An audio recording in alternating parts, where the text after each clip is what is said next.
The Institute of Chartered Accountants of India held its first council meeting on the 15th and 16th of August 1949. It was a meeting not just of minds, but of visionary minds.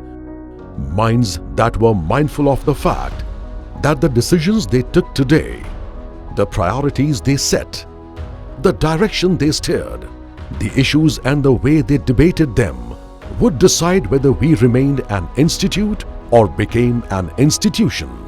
Several remarkable things happened at that historic first meeting. A tone of congeniality and of goodwill was forever set when the President and the Vice President were elected unopposed. In the absence of any other nominations, I declare C.A. Kapadia and C.A. Basu elected as President and Vice President respectively. And so was the Secretary. The proposal to appoint Mr. K. Srinivasan as the first Secretary is carried unanimously. Thank you. And the members of the standing committees. A spirit of cooperation between the government and ICAI was fostered when the government offered office space for immediate use and land on a paid basis for the nascent organization's future headquarters. Let the headquarters be in Delhi for 1 year and position can be reviewed later. The interests of the practicing accountants were addressed foremost. The consensus appears to be that certificates of practice as associates and fellows should be issued to all who are entitled to it according to information available with government.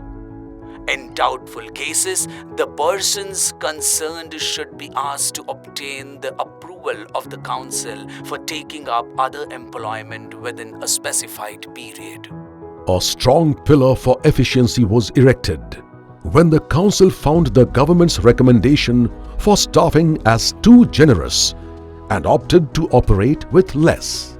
Selflessness became a guiding virtue when, despite the option of higher remuneration, the members elected to stick to the rather meager government allowances. So far as government officers of grade 1 are concerned, the maximum rate of daily allowance admissible to them is Rs 15 a day.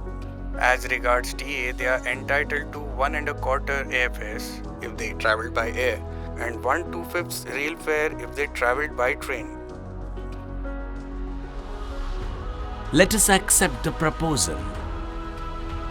The value of frugality was strongly etched in the first ever budget, which kept expenses so low that there were funds available for the organization's growth even with the then paltry revenues of just Rs 2,29,000.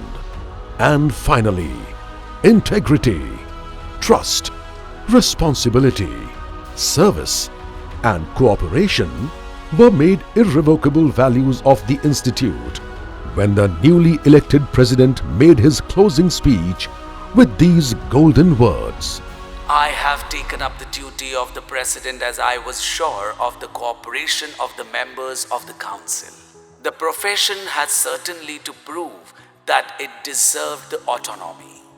The function of the auditor is not merely to act as a tool in the hands of persons who are responsible for his appointment, but to discharge his duties in a proper manner. The other aspect of the case is the relations of the profession with the income tax department. I do not see any reason why this sort of atmosphere should at all exist. A position should be achieved where the department itself comes to the conclusion that it is the profession only on whom the trust of the department should be reposed. When we are able to create that position, that will be the day when we have proved to government and to the country that we deserve the autonomy in the fullest measures.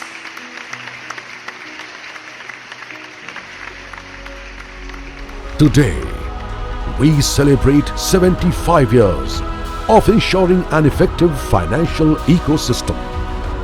75 years of excellence, independence and integrity. 75 glorious years of building trust. 75 साल विश्वास के। ICAI 75 years.